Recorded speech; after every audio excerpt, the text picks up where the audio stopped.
Give me your beach house as a wedding gift, or I'll lie and say you tried to seduce me," my new son-in-law whispered during the wedding reception. I laughed and said, "Oh, darling, before you do that, why don't you introduce everyone to my special guest?" When he saw who I had brought, the wedding was called off. Where are you watching from today? Drop your location in the comments below and hit that like and subscribe button. But I'm getting ahead of myself. Let me tell you how we got to that delicious moment of comeuppance. Because, honey, the best revenge is always served with a side of irony and a generous helping of, "I saw this coming from miles away." My name is Eleanor Whitmore, and at 52, I thought I'd seen every type of man trying to get his hands on my money. After my husband David died 3 years ago, leaving me with a considerable fortune from his tech company, I became quite the expert at spotting gold diggers. They usually came with obvious tells: too much cologne, eager compliments about my youthful appearance, and an uncanny interest in my financial portfolio during casual conversation. Blake Harrison wasn't like that. Blake was smooth as aged whiskey and twice as intoxicating. When my daughter Sophia brought him home 6 months ago, her eyes shining with that dangerous combination of love and naivety, I felt my maternal instincts kick into high alert. But Blake was clever, too clever. He never asked about money, never complimented my house or my jewelry. Instead, he focused entirely on Sophia, treating her like she was the only woman in the world. He brought me thoughtful gifts, a book by an author I'd mentioned liking, flowers for my garden, homemade cookies from a recipe his grandmother had taught him. When I tried to pay for dinner, he'd politely insist on covering it himself, explaining that his consulting business was doing well and he believed in taking care of family. It was almost perfect. Too perfect. The proposal came 3 months later, right here in my garden during Sophia's birthday party. Blake had asked my permission beforehand, such a gentleman, and had presented a ring that was beautiful but not ostentatious. Sophia cried happy tears, our friends applauded, and I found myself clapping along while my brain screamed that something was wrong. But watching Sophia's face that day, seeing her pure joy, I decided to give Blake the benefit of the doubt. Maybe my cynicism was getting the better of me. Maybe I was so used to protecting my fortune that I couldn't recognize genuine love when it was right in front of me. The wedding planning began immediately. Sophia wanted everything perfect, and Blake supported her every extravagant idea. When she worried about the cost, he'd kiss her forehead and say, "Don't worry, sweetheart. We'll figure it out. Your mother understands how important this day is." And like the loving mother I am, I wrote check after check. Catering for 200 guests, designer dress, luxury venue, string quartet, open bar, professional photographer. The bills added up to nearly $70,000. But watching Sophia's excitement made it worth every penny. Or so I thought, until tonight, when Blake cornered me near the champagne fountain at my daughter's wedding reception, adjusted his perfect tie, and showed me exactly who he really was. "Eleanor," he said, his voice low and urgent, "we need to talk privately." I followed him to a quiet corner near the terrace doors, thinking he wanted to thank me for the wedding or perhaps discuss honeymoon plans.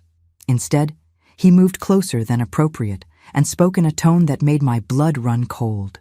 "I know about your beach house in the Hamptons, the one worth $2.8 million. I want you to sign it over to Sophia as a wedding gift." I blinked, certain I'd misheard him. "I'm sorry, what?" His smile never wavered, but his eyes turned predatory. "The beach house. Transfer the deed. Tonight if possible, but certainly by Monday. Blake, that house has been in my family for generations. I can't just—" "You can, and you will," he interrupted smoothly. "Because if you don't, I'll tell everyone that you tried to seduce me. Poor grieving widow, so lonely she made inappropriate advances toward her own daughter's fiancé. Can you imagine how devastated Sophia would be? The audacity of it took my breath away. This was his plan all along. The charm, the thoughtful gifts, the perfect proposal. It was all leading to this moment. He thought he had me cornered, thought I was just another wealthy widow too scared of scandal to fight back. That's when I started laughing. Not the polite society laugh I'd perfected over decades of charity galas and country club dinners. This was genuine, delighted laughter that came from somewhere deep in my chest. Because Blake Harrison had made one crucial mistake. He'd underestimated Eleanor Whitmore. Blake's confident smirk faltered as my laughter continued. He'd clearly expected tears, protests, maybe even begging. What he hadn't expected was for me to find his little blackmail scheme absolutely hilarious. "Did I say something funny?" he asked, his voice tight with confusion. "Oh, sweetheart," I said, wiping tears from my eyes. "You have no idea how funny this is. But before we continue this fascinating conversation, I really think you should meet someone." I gestured toward the ballroom where guests were mingling, champagne glasses catching the light from the crystal chandeliers. "You see that woman over there? The one in the emerald dress?" Blake followed my gaze to where an elegant brunette stood chatting with some wedding guests. She was stunning in that effortless way some women possess, with sharp cheekbones and eyes that seemed to take in everything while revealing nothing. "Who is she?" Blake demanded. Blake. But something in his voice had changed. The confidence was cracking. "That's Vera Martinez, my special guest for tonight. I thought it was important to have her here for such a momentous occasion." The color drained from Blake's face so quickly, I was genuinely concerned he might faint right there on my imported Italian marble floor. His mouth opened and closed, like a fish gasping for air. "Vera," he whispered. "What is she doing here?" "Oh, we'll get to that," I said sweetly. "But first, let me tell you a little story about how we got to this magical evening. 3 weeks ago, I'd been having trouble sleeping. Not unusual for a woman my age. But this particular bout of insomnia was different. It wasn't hormones or stress keeping me awake, it was intuition, that nagging feeling that something was wrong with this picture-perfect romance my daughter had fallen into. So I did what any concerned mother would do. I hired a private investigator. Marcus Chen had come highly recommended by my attorney, former FBI, current private investigator, and according to his credentials, an expert at uncovering the kinds of secrets people preferred to keep buried. I'd met him at a small cafe downtown, away from my usual haunts where someone might recognize me. "I want you to investigate my daughter's fiancé," I'd told him directly. "Blake Harrison. I need to know everything about him." Marcus had looked at me with the patient expression of a man who'd heard this request many times before. "Mrs. Whitmore, are you sure? Sometimes the information we uncover isn't what people want to hear." "Mr. Chen," I'd replied, "I'm a widow worth $37 million, whose only child is about to marry a man who appeared in her life 6 months ago with no traceable history before that. I want to know everything." And Marcus had delivered. Oh, had he delivered? Blake Harrison wasn't just a gold digger. Blake Harrison was a professional, a con artist who specialized in targeting wealthy women through their daughters, building trust through the children before moving in for the financial kill. His real name was Blake Martinez, and he'd been working with a partner for the past 5 years, running elaborate long-term cons that netted them hundreds of thousands of dollars. That partner was Vera Martinez, his wife. Yes, wife. They'd been married for 7 years, though Vera went by her maiden name professionally. Together they'd targeted at least 4 families that Marcus could confirm, always following the same pattern. Blake would seduce the daughter, Vera would research the family's financial situation, and together they'd plan the perfect approach to separate the family from their money. The beach house demand wasn't random. Vera had done her homework and identified it as my most valuable single asset that could be transferred without triggering major banking scrutiny. But here's where their plan went beautifully wrong. After their last con went sideways, something involving a senator's daughter and a FBI investigation that got too close for comfort, Blake had gotten greedy. Instead of lying low as Vera wanted, he'd pushed forward with targeting my family. And when Vera objected, Blake had double-crossed her, taking off with their entire savings and leaving her to face potential charges alone. Vera was not pleased with her husband's betrayal, not pleased at all, which made my phone call to her 3 days ago one of the most enjoyable conversations I'd had in years. "Ms. Martinez," I'd said when she answered, "I believe we have something in common. We've both been betrayed by Blake Harrison." The conversation with Vera had been a masterpiece of strategic alliance building. I'd approached it like any high-stakes business negotiation, which, in a way, it was. "I think you have me confused with someone else," Vera had said carefully when I first called. Professional to the end, even when her world was crumbling. Blake Martinez, also known as Blake Harrison, also known as your husband who stole $400,000 from your joint accounts and left you holding the bag for a federal investigation into securities fraud. The silence on the other end of the line stretched for nearly 30 seconds. When Vera finally spoke, her voice was different, sharper, more honest. Who is this? Eleanor Whitmore. Mother of the Mark Blake is currently working, and I believe we can help each other. What followed was the kind of conversation you don't expect to have with a complete stranger. Vera told me everything. How she and Blake had met in college. How they'd started with small cons to pay off student loans. How it had gradually escalated into their current sophisticated operation. She also told me about their rules. Never target families with children under 18, never steal more than the family could afford to lose, and always split everything 50-50. Blake had broken all their rules with the senator's family, targeting them despite their teenage daughter and attempting to steal their entire retirement fund. When Vera tried to pull the plug, Blake had cleaned out their accounts and disappeared, leaving her with nothing but a phone number for a lawyer and instructions to figure it out yourself. I've been tracking him for 2 months, she told me. I knew he'd surface eventually. I just didn't expect him to be stupid enough to target another family so quickly. Oh, he's not just targeting another family, I'd said. He's gotten himself engaged to my daughter. The wedding is in 3 weeks. Another long silence. Then to my surprise, Vera had started laughing. That idiot? He thinks he can run a marriage con without backup? Does he have any idea how complicated the legal implications are? How many moving pieces there are? It was then that I realized Vera wasn't just Blake's partner. She was the brains of the operation. Blake was the charming front man in front. But Vera was the strategist who made it all work. Here's what I propose, I'd said. You want your money back and revenge on Blake for betraying you. I want to protect my daughter from a man who plans to steal our family fortune. I think we can accomplish both goals. I'm listening. Be my guest at the wedding. When Blake makes his move, and he will make his move, you'll be there to help me expose him for what he really is. And what do I get out of this? I'd smiled, even though she couldn't see it. Blake stole $400,000 from you. I'll make sure you get every penny back, plus compensation for your trouble. Consider it a consulting fee. How much? $600,000. Cash. Another pause. You're serious. Mrs. Martinez, my daughter's happiness is worth far more than $600,000 to me. And having front row seats to Blake's downfall? That's priceless. That had sealed our unlikely partnership. Over the next 2 weeks, Vera had provided me with detailed information about Blake's methods, his tells, and his likely timeline for making his demands. She'd also helped me understand exactly how he'd been manipulating Sophia. He's good at making them feel like they're protecting him, Vera had explained during one of our planning sessions. He'll seem vulnerable, maybe mention family financial troubles or a business setback. The target feels like they're helping him through a rough patch, not being conned. Sure enough, when I'd paid closer attention to Blake's interactions with Sophia, I'd noticed the pattern. Little comments about cash flow problems with his consulting business. Mentions of his pride preventing him from accepting help. Sophia had started offering to pay for things without him even asking, exactly as Vera had predicted.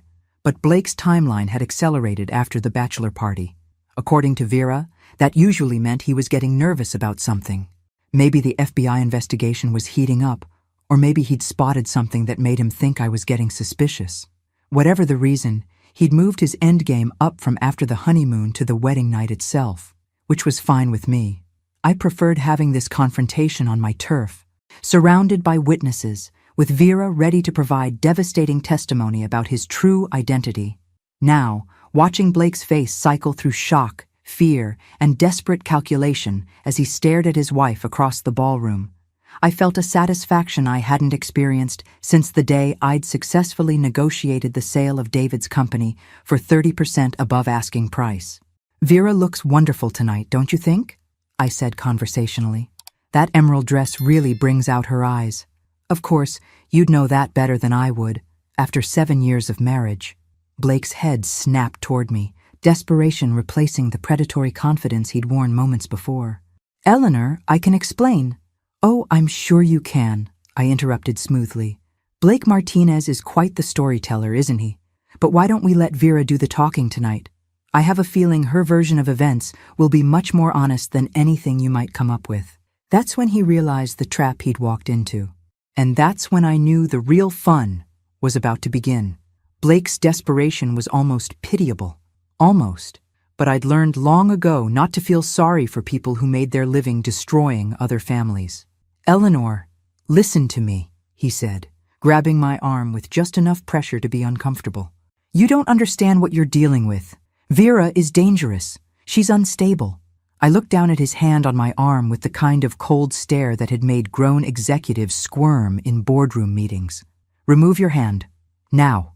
He dropped his grip immediately, but his voice took on an urgent, pleading quality. "She's been stalking me, harassing me. The woman is obsessed because I left her for someone better." "Someone better?" I raised an eyebrow. "You mean my daughter, who you plan to rob blind?" "That's not—" "I love Sophia. I really do. This isn't about money." The sheer audacity of the lie was breathtaking. "Blake, 20 minutes ago you demanded I give you a $2.8 million house or you'd destroy my family with false accusations. Exactly which part of that demonstration of love am I supposed to find touching?" Across the ballroom, I could see Sophia laughing with her bridesmaids, radiant in her $1,000 dress, completely unaware that her new husband was currently trying to extort her mother. My heart ached for the pain she was about to experience, but better a sharp shock now than years of slow financial bleeding. "Look," Blake said, shifting tactics again. "Maybe I came on too strong with the house thing. I was nervous, you know. New family, wanting to provide for Sophia. We can work something out that's reasonable." "Oh, we're definitely going to work something out," I agreed. "In fact, why don't we call Sophia over here? I'm sure she'd love to hear your thoughts on what's reasonable." Panic flashed across his face. "No, I mean, not yet. Let me explain the whole situation first." "I'm listening." He ran a hand through his perfectly styled hair, leaving it slightly disheveled. For the first time since I'd met him, Blake looked less than completely polished. "Vera and we had a business together. Import, export. Things went bad. She blamed me for some deals that fell through. She's been trying to sabotage my life ever since." "Import, export," I repeated flatly. "How entrepreneurial. What exactly did you import and export?" "Art, collectibles, high-end items for wealthy clients." I had to give him credit. The lie was smoothly delivered and plausible enough that someone who hadn't done their research might believe it. Too bad for Blake that I'd done very thorough research. "And these wealthy clients, they didn't mind that you were importing stolen artwork? Or that your collectibles were actually forgeries created in a warehouse in Newark?" The blood drained from Blake's face so quickly I was genuinely concerned he might collapse right there next to the ice sculpture. His mouth opened and closed soundlessly. "Oh yes," I continued pleasantly. "Marcus Chen is very thorough. The FBI has quite an extensive file on Martinez art acquisitions. Multiple federal charges pending, including wire fraud, money laundering, and trafficking in stolen property. Fascinating reading." "Really?" Blake's charming mask finally slipped completely, revealing the cold calculation underneath. "If you know all that, then you know what Vera is capable of. She's not here to help you, Eleanor. She's here to destroy both of us." "Is she? Or is she here to get back the $400,000 you stole from her when you abandoned her to face federal charges alone?" "She told you about that?" "She told me about everything." "Blake, every con you've run together for the past 5 years. Every family you've targeted, every life you've ruined for profit."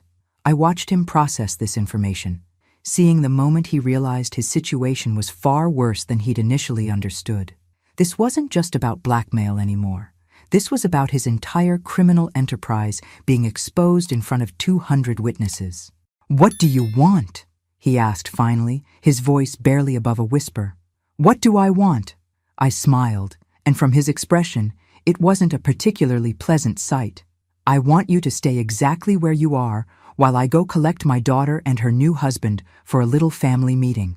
"Eleanor." "Wait." But I was already walking away, leaving Blake standing alone by the terrace doors with the dawning realization that he'd badly underestimated his mark.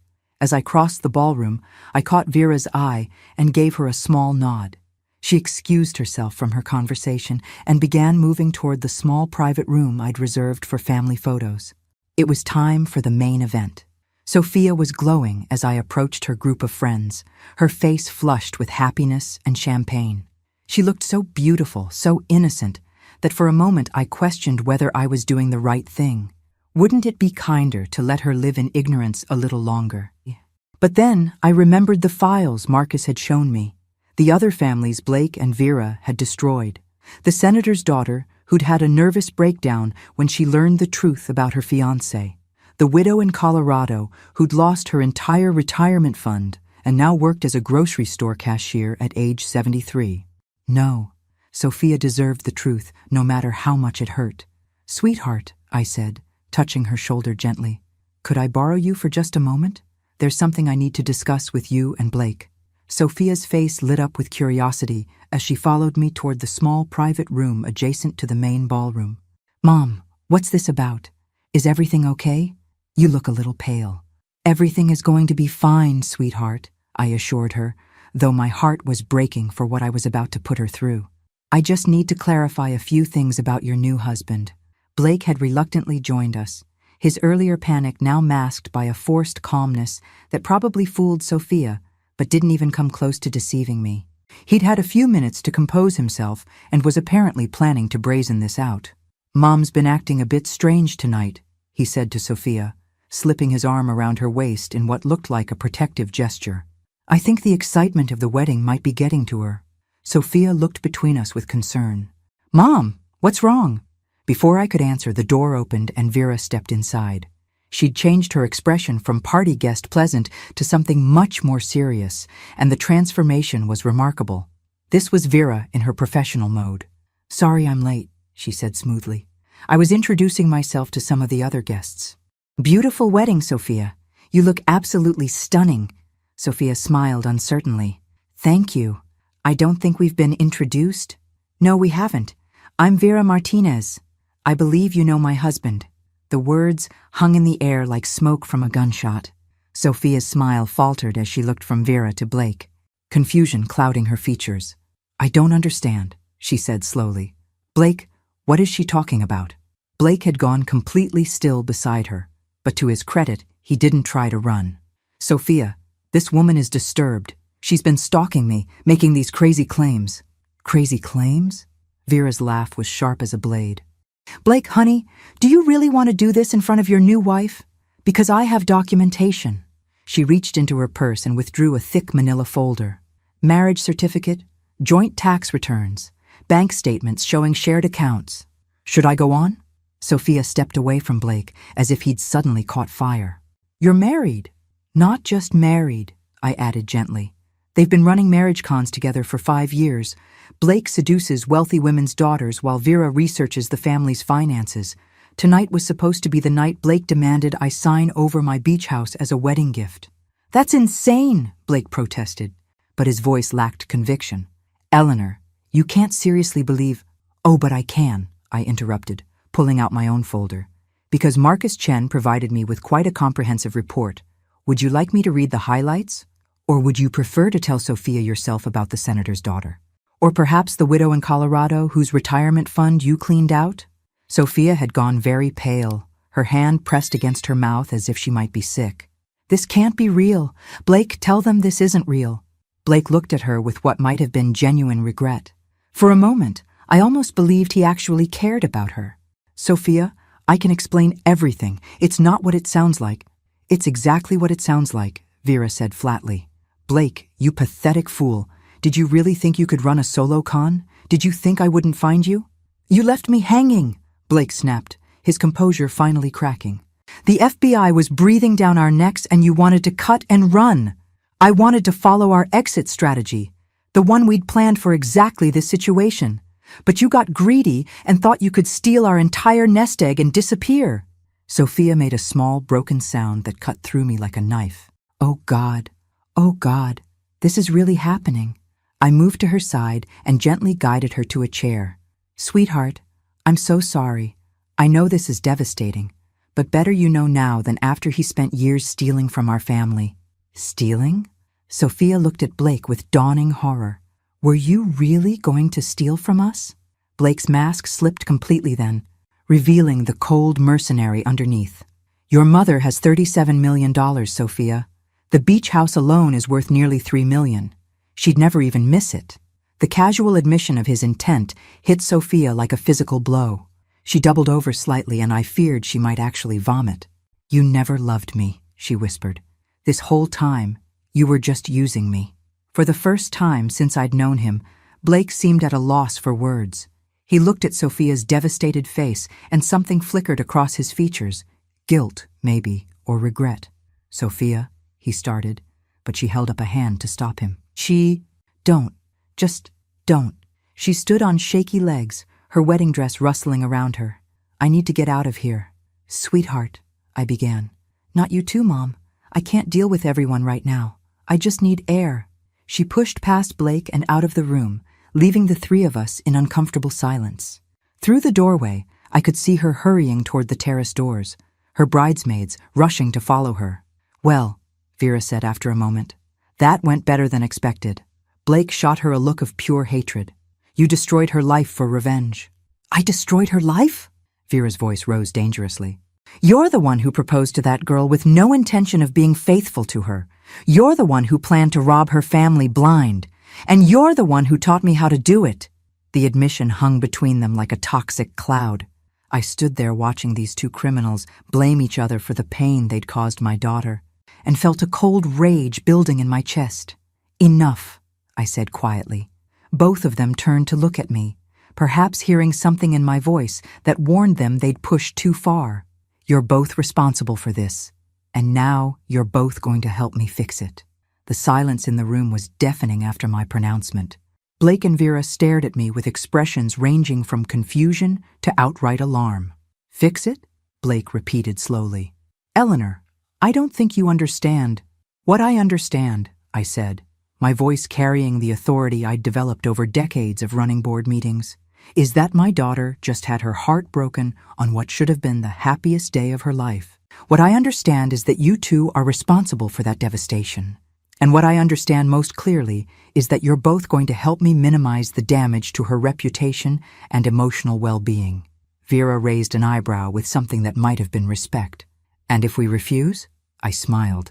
And from their reactions, it wasn't a pleasant expression. Then I call the FBI, tonight, right now, and explain exactly how I've uncovered an ongoing criminal enterprise. You can't prove anything, Blake said, but his voice lacked conviction. Can't I? I opened my own folder again. Marcus Chen was quite thorough. Bank records showing unusual patterns of deposits from your previous marks. Email communications between you two discussing target families. Phone records. Security footage from hotels you've stayed in while running cons. I pulled out a photograph showing Blake and Vera entering a hotel together just 2 months before he'd started dating Sophia. This is from the Denver Marriott, taken 3 days after you'd emptied the Colorado Widow's retirement account, the same account that Vera helped you access by providing inside information about the woman's banking habits. Vera's professional mask slipped slightly. That's circumstantial. Perhaps. But combined with testimony from previous victims who are very interested in seeing you both prosecuted, I think it builds quite a compelling case. I could see them both calculating their options, weighing the risks of cooperation against the certainty of federal prison. What exactly are you proposing? Vera asked finally. Damage control. Sophia is going to have to face 200 wedding guests and explain why her marriage is over before the cake is even cut. The gossip will follow her for years unless we manage this carefully. I moved to the window overlooking the terrace, where I could see Sophia sitting on a stone bench surrounded by her bridesmaids, still in shock. Blake, you're going to tell everyone that you've realized you're not ready for marriage. Cold feet, a moment of panic about commitment, something that makes you look immature but not criminal. And Vera? Blake's voice was bitter. Vera is going to be the concerned friend who helped you realize you were making a mistake. She'll corroborate your story about having doubts. Vera laughed harshly. You want me to help protect his reputation after what he did to me? I want you to help protect my daughter's reputation, I corrected. Blake's reputation is irrelevant to me. But if Sophia has to face questions about being married to a con artist, the humiliation will destroy her. I turned back to face them both. In exchange for your cooperation, I'll make sure the FBI investigation focuses on your previous crimes rather than this attempted con. Sophia won't have to testify, and her name stays out of the legal proceedings. And what about my money? Vera demanded. The $400,000 Blake stole from me? I reached into my purse and withdrew a cashier's check I'd prepared earlier that day. $400,000 as promised, plus an additional $200,000 for your cooperation tonight. Vera's eyes widened as she looked at the check. You're serious? Completely. Blake, in exchange for your cooperation, I won't press charges for attempted extortion regarding the beach house. You'll walk away from this with your freedom, which is more than you deserve. Blake was staring at me with something approaching awe. You planned all of this. Every detail. Blake, I've been planning hostile takeovers and complex business negotiations for 30 years. Did you really think I couldn't handle one amateur con artist and his disgruntled partner? Before either of them could respond, there was a soft knock on the door. My event coordinator, Patricia, peeked her head inside. Mrs. Whitmore? I'm sorry to interrupt, but the guests are asking about the cake-cutting ceremony, and some people are wondering about the bride. Tell them we'll make an announcement in 5 minutes, I said. Family emergency that needs to be addressed. Patricia nodded and closed the door, leaving us alone again. 5 minutes, I said to Blake and Vera. That's how long you have to decide whether you want to cooperate with my plan or explain yourselves to federal agents. Blake looked at Vera, then back at me. The calculation in his eyes was almost visible as he weighed prison time against public embarrassment. If I do this, he said slowly, I want guarantees, in writing, that you won't pursue legal action. Done. Vera? She was still staring at the check in her hands. This is really $600,000. It is, and all you have to do is spend 15 minutes playing a role you're undoubtedly qualified for, the concerned friend trying to help someone make the right decision. Vera looked at Blake with undisguised contempt. After 7 years of partnership, this is how it ends? With me helping you save face in front of your latest Mark's family? Vera. Fine, she said, cutting him off. But Blake, after tonight, we're done. Finished. If I ever see you again, I'll turn you in myself. Blake nodded, the defeat clear in his posture. Understood. I felt a moment of satisfaction at their capitulation, but it was quickly overshadowed by concern for Sophia. The hardest part was still ahead, helping my daughter pick up the pieces of her shattered dreams. Excellent. Now let's go face the music. And remember, you're both devastated by Blake's last-minute realization that he's not ready for marriage. This is a tragedy of poor timing, not criminal intent. As we prepared to leave the room and face the wedding guests, I caught sight of myself in the mirror. I looked composed, in control, every inch the successful businesswoman who'd learned to navigate crisis with grace. But inside, I was already planning Blake Martinez's complete and total destruction. Because while Sophia might forgive him eventually, her mother never would. The main ballroom felt like a theater as we stepped back into it, all eyes turning toward our small group with the kind of hungry curiosity that accompanies any wedding drama. I could feel the speculation buzzing through the crowd like electricity. Sophia was back inside, standing near the head table with her maid of honor, Rebecca. Even from across the room, I could see that she'd been crying, though she'd managed to repair most of her makeup. Her spine was straight, her chin raised. She was a Whitmore, after all, and we didn't crumble in public. I approached the microphone that had been set up for toasts, Blake and Vera trailing behind me like reluctant actors being dragged onto stage. Ladies and gentlemen, I began, my voice carrying clearly across the now silent ballroom. I need to share some unexpected news with you all. The silence deepened. 200 faces turned toward me with rapt attention. Blake has something he'd like to say. I stepped aside, gesturing for Blake to take the microphone. He looked pale but determined as he cleared his throat. Thank you all for being here tonight to celebrate with Sophia and me, he began, his voice steady despite the circumstances. Unfortunately, I need to be honest about something. He paused, looking out at the crowd with what appeared to be genuine remorse. I've realized that I'm not ready for marriage. I thought I was, but standing here tonight, I understand that I've made a terrible mistake. A collective gasp rose from the assembled guests. Sophia closed her eyes briefly, but her composure held. Sophia deserves so much more than someone who has doubts on their wedding day, Blake continued. She deserves complete certainty, total commitment, and I can't give her that right now. Vera stepped forward then, playing her part perfectly. I've been trying to talk to Blake about this for weeks, she said, her voice carrying just the right note of concerned friendship. As someone who's known him for a long time, I could see he was having second thoughts. I hoped he'd work through them, but she let the sentence hang, allowing the guests to fill in the blanks themselves. I take full responsibility for this situation, Blake said, looking directly at Sophia. This has nothing to do with you, Sophia. You're perfect. I'm the one who's not ready for this level of commitment. It was a masterful performance, I had to admit. Blake managed to sound sincere, regretful, and mature all at once. If I didn't know the truth, I might have felt sorry for him. The murmuring from the crowd grew louder as people processed this information.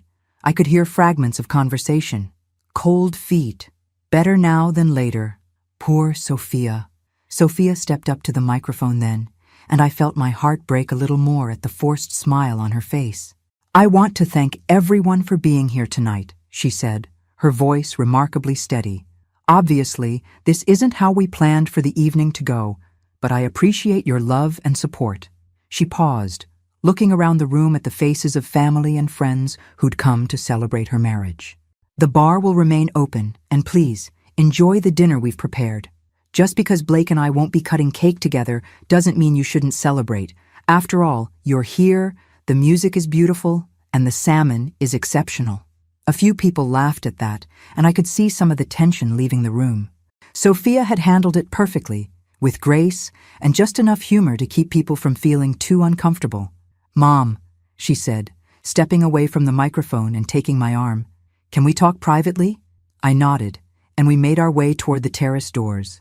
Behind us, I could hear Patricia efficiently directing the catering staff to begin serving dinner, despite the change in circumstances.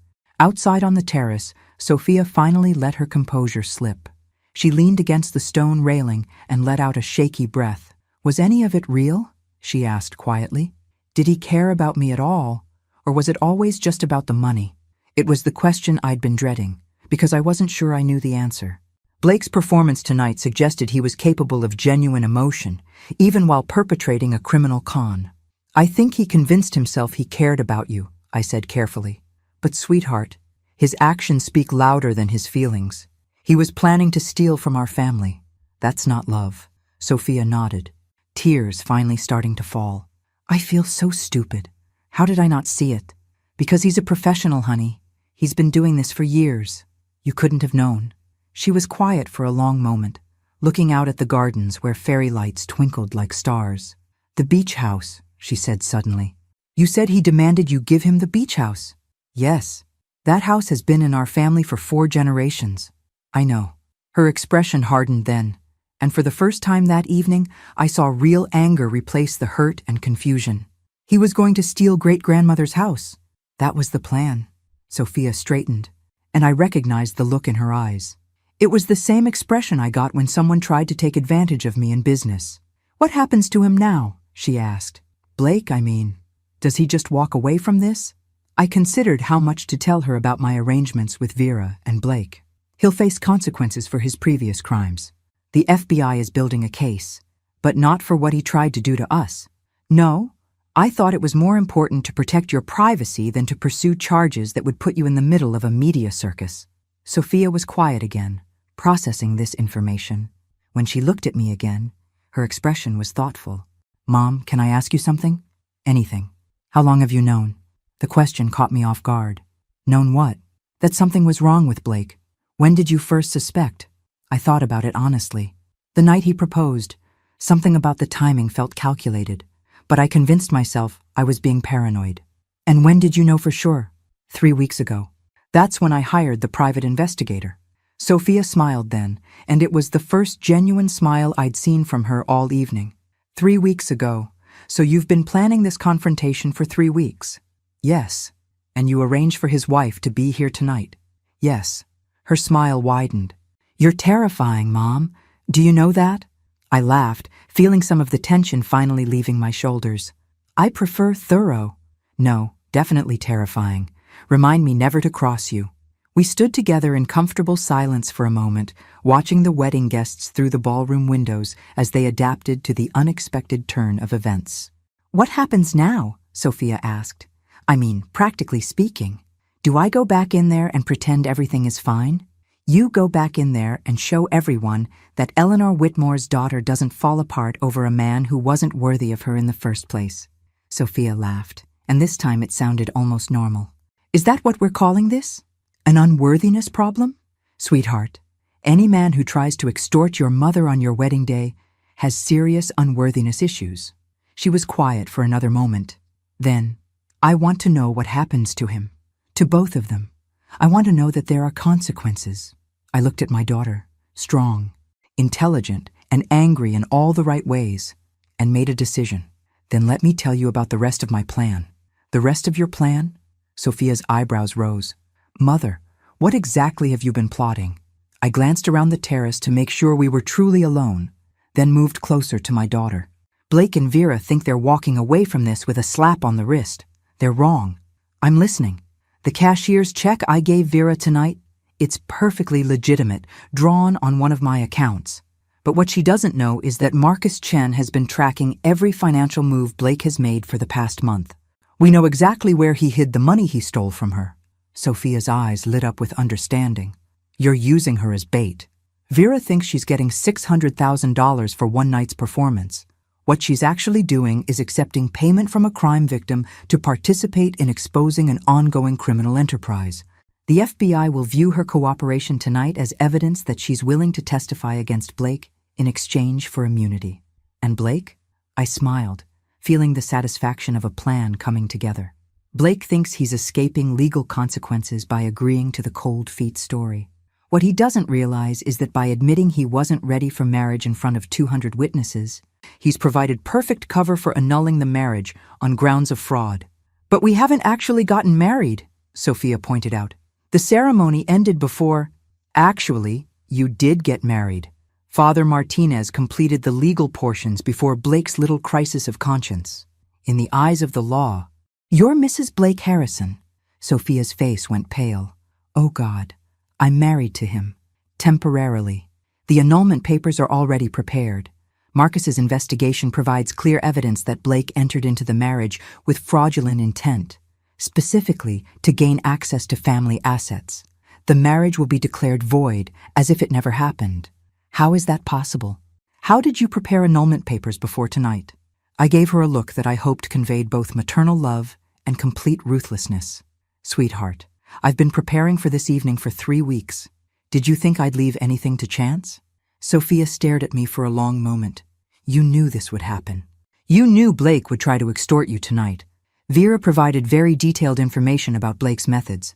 The timeline was always going to accelerate around the wedding. I just made sure I was ready for it.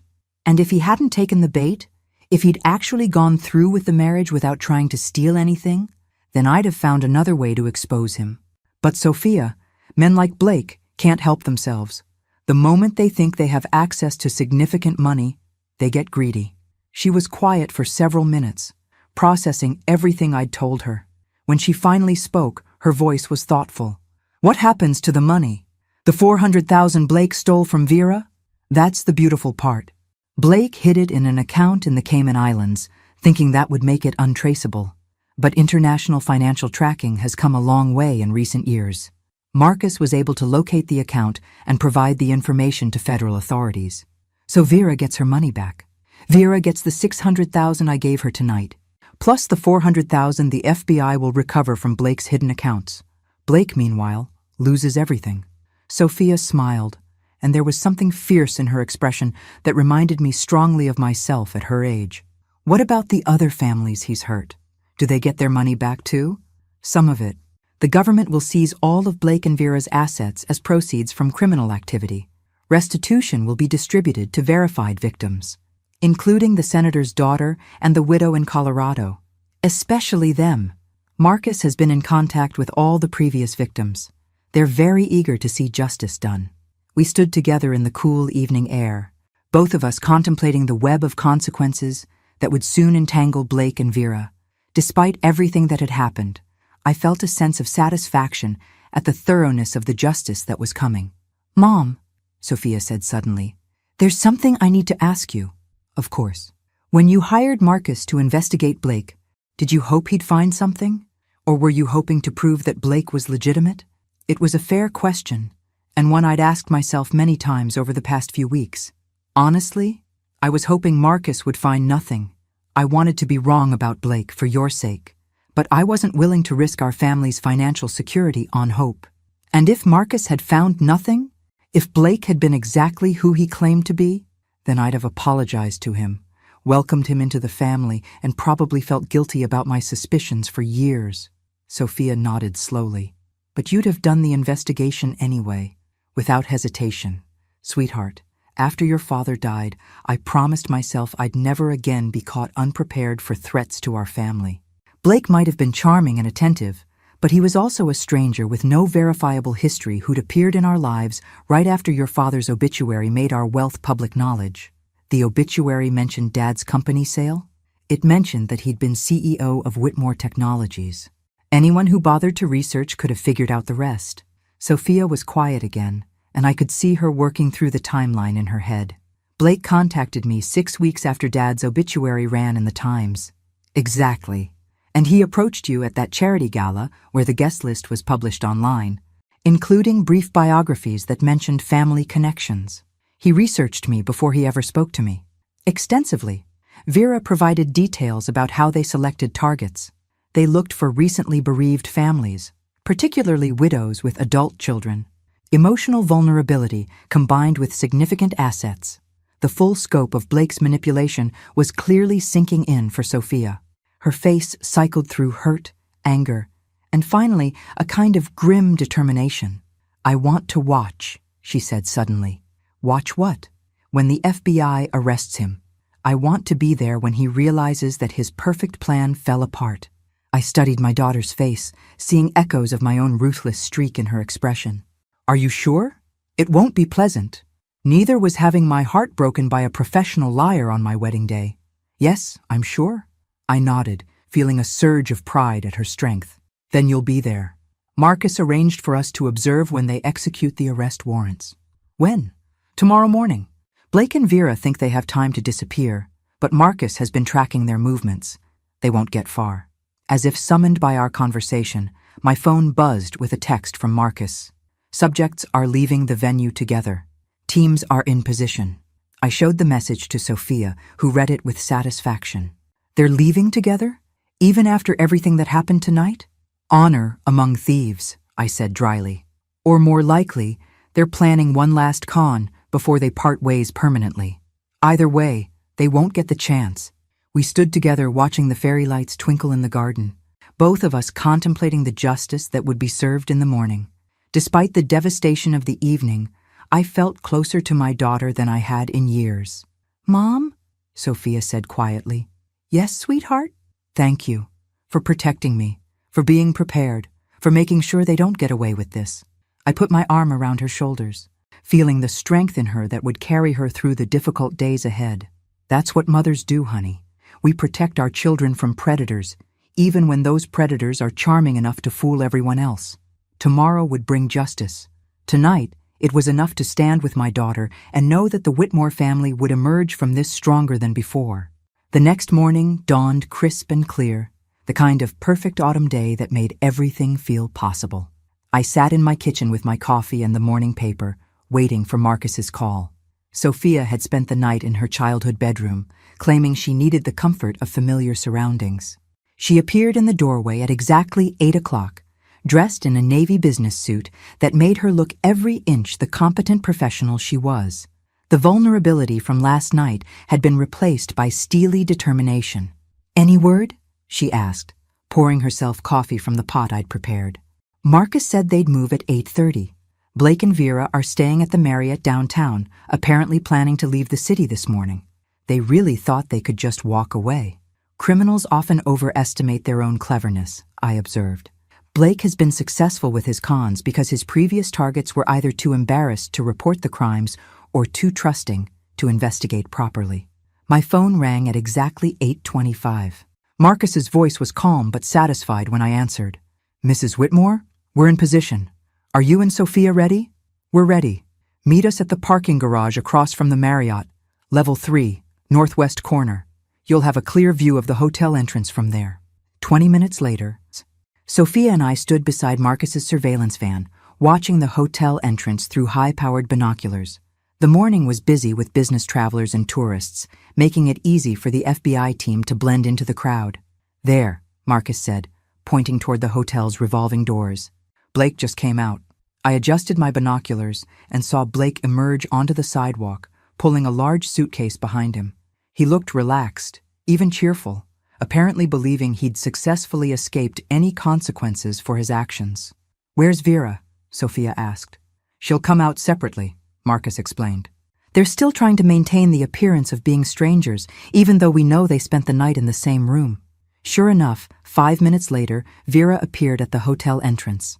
She looked around carefully before stepping onto the sidewalk, clearly more paranoid than Blake about potential surveillance. "Now," Marcus said into his radio.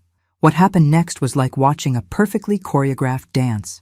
FBI agents emerged from parked cars, stepped out of storefronts, and materialized from what had seemed like random pedestrian traffic. Within seconds, Blake and Vera were surrounded. Through my binoculars, I could see Blake's face cycle through confusion, recognition, and finally panic as he realized what was happening. He turned toward Vera, his mouth moving rapidly, probably trying to coordinate their stories or blame her for their exposure. Vera, meanwhile, was arguing with the agents, gesturing emphatically and pointing at Blake. Even from our distance, her body language suggested she was trying to distance herself from him. "She's probably claiming she was coerced," Marcus observed. "Standard operating procedure when partnerships fall apart." "Will it work?" Sophia asked. "Not with the evidence we've compiled. Vera was an equal partner in their previous cons. The fact that Blake betrayed her doesn't erase her own criminal history. We watched as both Blake and Vera were handcuffed and placed in separate FBI vehicles. Blake kept turning his head, searching the crowd as if he might spot whoever had exposed him. For a moment, his gaze seemed to land directly on our vantage point, though I knew he couldn't possibly see us through the van's tinted windows. "And that's that," Marcus said with satisfaction. "Blake Martinez and Vera Martinez are officially in federal custody." Sophia lowered her binoculars and turned to me with the expression I couldn't quite read. "How do you feel?" "Relieved," I answered honestly. "Justice doesn't always come this quickly or this completely. We got lucky." "Lucky?" Sophia laughed. "Mom, luck had nothing to do with this. You orchestrated every detail." She was right, of course. But I'd learned long ago not to gloat over victories, even when they were thoroughly deserved. "What happens now?" Sophia asked Marcus. "Now they're processed, formally charged, and eventually they'll face trial. With the evidence we've compiled, plea bargains are likely. Blake's looking at 5 to 10 years, Vera probably 3 to 5 if she cooperates fully. And the money? The FBI will recover what they can from hidden accounts and seized assets. Restitution will go to verified victims, with priority given to families who lost the most." I thought about the widow in Colorado who was working as a grocery store clerk at 73, and the senator's daughter who'd had a nervous breakdown. At least they'd get some measure of justice, even if it couldn't fully repair the damage Blake and Vera had done to their lives. "There's one more thing," Marcus said, pulling out a manila envelope. "The final piece of evidence we recovered last night." He handed me a photograph showing Blake and Vera in what appeared to be an intimate conversation outside a jewelry store. The timestamp showed it was taken the day before Blake had proposed to Sophia. They were planning the engagement ring purchase together, Marcus explained. Vera helped him select a ring that would be impressive enough to convince Sophia he was serious, but inexpensive enough that it wouldn't significantly impact their operating budget. Sophia took the photograph and stared at it for a long moment. "Even the proposal was fake, even that." "I'm sorry," Marcus said gently. "I know this is difficult." "Actually," Sophia said, surprising us both, "it's not. It's liberating. Every time I wondered if some part of his feelings were real, I can look at this and remember that it was all calculated, all of it." She handed the photograph back to Marcus with steady hands. "Thank you for everything, for protecting us, and for making sure they can't do this to anyone else." As we drove home, Sophia was unusually quiet. I let her process everything in her own time, knowing that the full emotional impact of Blake's betrayal would take time to absorb. "Mom," she said as we pulled into our driveway, "I have a confession to make." "Oh?" "Part of me is impressed. By you, I mean. The way you handled all of this. You outmaneuvered 2 professional criminals without breaking a sweat. I parked the car and turned to look at her. And the other part? The other part is slightly terrified that my mother is apparently capable of orchestrating elaborate countercons and FBI stings like some kind of white-collar vigilante. I laughed, feeling genuinely amused for the first time in weeks. Sweetheart, I prefer to think of myself as someone who protects her family by any means necessary. That's exactly what terrifies me. We sat in comfortable silence for a moment, both of us contemplating the strange turn our lives had taken. What now? Sophia asked. I mean, for me. Do I go back to work on Monday and pretend this weekend never happened? Do I tell people my marriage was annulled because my husband was a criminal? How do I even begin to move forward from this? It was a fair question, and one I'd been thinking about myself. You tell people that your marriage ended quickly because you realized you weren't compatible, I said. You focus on your career, your friends, your own happiness, and you remember that having good judgment in one area of your life doesn't mean you're naive in all areas. And if people ask questions, let them ask. People who matter will respect your privacy. People who don't matter can speculate all they want. Sophia nodded slowly. And what about you? Do you go back to your normal life and pretend you didn't just take down a criminal enterprise? I considered the question seriously.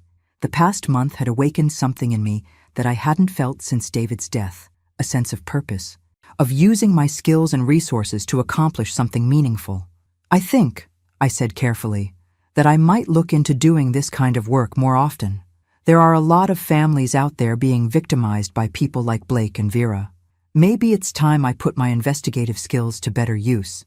Sophia stared at me with something between admiration and concern. You're serious? Completely. Marcus mentioned that victim advocacy groups are always looking for people with resources and determination to help expose financial predators. It seems like a good way to honor your father's memory. By becoming some kind of vigilante widow? By using the advantages I have, money, connections, investigative skills, to protect people who don't have those resources. Sophia was quiet for a long moment. When she finally spoke, her voice was thoughtful. In that case, I have one request. Anything. Next time you're planning to take down criminals who are targeting our family, maybe give me a little more advance warning. I'd like to be prepared for the emotional devastation part. I reached over and squeezed her hand. Deal. Though I'm hoping there won't be a next time. With our luck, there's definitely going to be a next time. As we walked toward the house together, I realized Sophia was probably right. But for the first time since David's death, the prospect of facing future challenges didn't feel overwhelming. It felt like an opportunity. 6 months later, I stood in the courthouse watching Blake Martinez. He'd reverted to his legal name after his arrest, receive his sentence.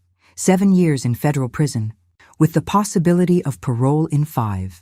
Vera had testified against him in exchange for a reduced sentence of 3 years, though their partnership was clearly over forever. Sophia had chosen not to attend the sentencing, saying she'd already spent enough emotional energy on Blake and preferred to focus on moving forward. I respected her decision, but I'd needed to see this through to the end. As Blake was led away in handcuffs, he turned and looked directly at me. For a moment, our eyes met across the courtroom. I saw recognition there, and something that might have been respect, though I couldn't be sure. Outside the courthouse, Marcus Chen was waiting for me with a smile and a new case file. Mrs. Whitmore, he said, falling into step beside me as we walked toward my car. I have something that might interest you. Another financial predator? A particularly nasty one. He's targeting elderly widowers through online dating sites, convincing them to invest their retirement savings in fake cryptocurrency ventures. I took the file and glanced through the preliminary information. The pattern was familiar. Careful research into victims' finances, elaborate emotional manipulation, sophisticated technical deception designed to part vulnerable people from their money. How many victims so far? 14 that we can confirm. Total losses approaching $2 million. I thought about those 14 families, probably feeling the same devastation and betrayal that we'd experienced with Blake. The difference was, most of them didn't have the resources to fight back effectively. What's your recommendation? He's getting overconfident, making mistakes.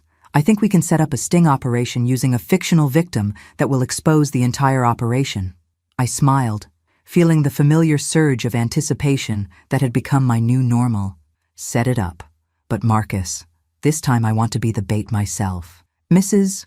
Whitmore, that's potentially dangerous. So was confronting Blake and Vera at Sophia's wedding. But it worked out rather well, don't you think? Marcus laughed and shook his head. You're becoming quite the adrenaline junkie, Mrs. Whitmore. I prefer justice enthusiast, I corrected, and call me Eleanor. After 6 successful cases together, I think we can dispense with the formalities. Over the past 6 months, Marcus and I had developed an effective partnership. My resources and business experience combined with his investigative skills and law enforcement connections had proven remarkably successful at exposing financial predators. We'd helped recover nearly $4 million for victims and seen 8 criminals sentenced to significant prison terms. The victim advocacy organization had been thrilled to have someone with my particular skill set volunteer for their cause. Turns out, there weren't many people willing and able to fund elaborate countercons and sting operations designed to protect vulnerable populations. How's Sophia adjusting? Marcus asked as we reached my car. Remarkably well. She's been seeing someone new, a marine biologist who studies coral reef preservation. Very passionate about environmental protection, completely uninterested in my financial portfolio, and thoroughly vetted by yours truly. You ran a background check on your daughter's new boyfriend? Naturally. Though I was much more discreet about it this time. Sophia doesn't need to know that Dr. James Patterson has an exemplary credit rating and has never been married to a professional criminal. Marcus shook his head with amusement. You're incorrigible. I'm thorough. And after the Blake situation, Sophia appreciates my thoroughness, even if she doesn't always want to know the details. We stood beside my car for a moment, both of us looking back at the courthouse where justice had finally been served for Blake's victims. You know, Marcus said thoughtfully, when I first met you 6 months ago, I thought you were just another wealthy woman who was paranoid about her money. And now? Now I think you're a wealthy woman with excellent instincts and a talent for strategic thinking that would be wasted on anyone less deserving than financial criminals. I laughed, genuinely pleased by the compliment. High praise from a former FBI agent. Well-deserved praise from someone who's watched you work. As I drove home, I reflected on how much my life had changed since that awful night at Sophia's wedding. I'd discovered a purpose I hadn't known I was missing, developed skills I hadn't realized I possessed, and found a way to honor David's memory that felt meaningful. My phone rang as I pulled into my driveway. Sophia's name appeared on the display. Hi, sweetheart. Mom, are you busy tonight? James is cooking dinner for us, and we'd love to have you join us. That sounds wonderful. Should I bring anything? Just yourself. And maybe try not to interrogate him about his financial history during appetizers. Sophia, I would never... You asked him about his student loan debt the first time you met him. That was just making conversation. You asked him for his credit score. I was being friendly. Sophia's laughter carried clearly through the phone. Promise me you'll behave tonight. I promise to be the picture of maternal restraint. That's not the same thing as promising to behave. It's the best offer you're going to get. As I ended the call, I realized I was genuinely looking forward to the evening. Sophia seemed happy for the first time since before Blake, and I was cautiously optimistic about James. My background check had revealed him to be exactly what he appeared, a dedicated scientist with a passion for ocean conservation and no hidden agendas. But I'd keep monitoring the situation, of course, because that's what mothers do. We protect our children from predators, and we make sure the good ones are worthy of them. Later that evening, sitting around James's dinner table listening to him enthusiastically explain his research on coral bleaching prevention, I caught Sophia's eye and smiled. She looked content in a way she hadn't during her entire relationship with Blake. Relaxed, genuine, herself. Mom, she said during a lull in conversation, James has something to ask you. I turned to the young man with what I hoped was an encouraging expression, though Sophia's sudden nervousness suggested my smile might have been more intimidating than intended. Mrs. Whitmore, James said, clearly steeling himself for something. I wanted to ask your permission to propose to Sophia. The words hung in the air for a moment while I processed them. My first instinct was to demand to see his financial records, his family history, and references from everyone he'd ever known. My second instinct was to have Marcus run a deeper background check immediately. But looking at Sophia's face, hopeful, happy, and slightly apprehensive about my reaction, I realized what my response should be. "James," I said carefully, "I appreciate you asking my permission. But the only person whose permission you need is Sophia's. She's a grown woman capable of making her own decisions about her life." He looked slightly confused, as if this wasn't the response he'd expected. "However," I continued, and Sophia rolled her eyes, clearly anticipating what was coming, "I do have one condition." "Anything," James said earnestly. "No beach house requests on the wedding night." The reference went completely over James's head, but Sophia burst into laughter. "Mom, you're terrible." "I'm practical," I corrected. "And James, if you make my daughter as happy as she looks right now, you'll have my complete support." As the evening wound down and I prepared to leave, Sophia walked me to my car. "Thank you," she said, "for giving James a chance, and for not running a full FBI background check this time." "Who says I didn't run a background check?" "Oh my God." "Mom, relax. He's clean, exemplary credit, no criminal history, and his references describe him as boringly honest. In my book, boring honesty is exactly what you deserve." Sophia hugged me tightly. "I love you, even when you're completely impossible." "I love you too, sweetheart, and I promise, this time when you get married, I won't bring any surprise guests to the wedding. Just promise me you won't bring any federal agents either." "Now that," I said with a grin, "I can't promise. A mother has to be prepared for anything." As I drove home through the quiet streets, I felt a deep satisfaction with how our story had ended. Blake and Vera were in prison. Their victims had received restitution, and Sophia had found real love with someone worthy of her. But more than that, I'd discovered that Eleanor Whitmore was capable of far more than I'd ever imagined. Protecting my family had awakened strengths I hadn't known I possessed and given me a purpose I hadn't expected to find. Some stories end with happily ever after. Others end with the promise of new adventures. This one ended with both, and honestly, I couldn't wait to see what came next. Where are you watching from today? Drop your location in the comments below and hit that like and subscribe button. Because if there's one thing I've learned from all this, it's that justice served cold is the most satisfying kind of all. Thanks for listening. Don't forget to subscribe and feel free to share your story in the comments. Your voice matters.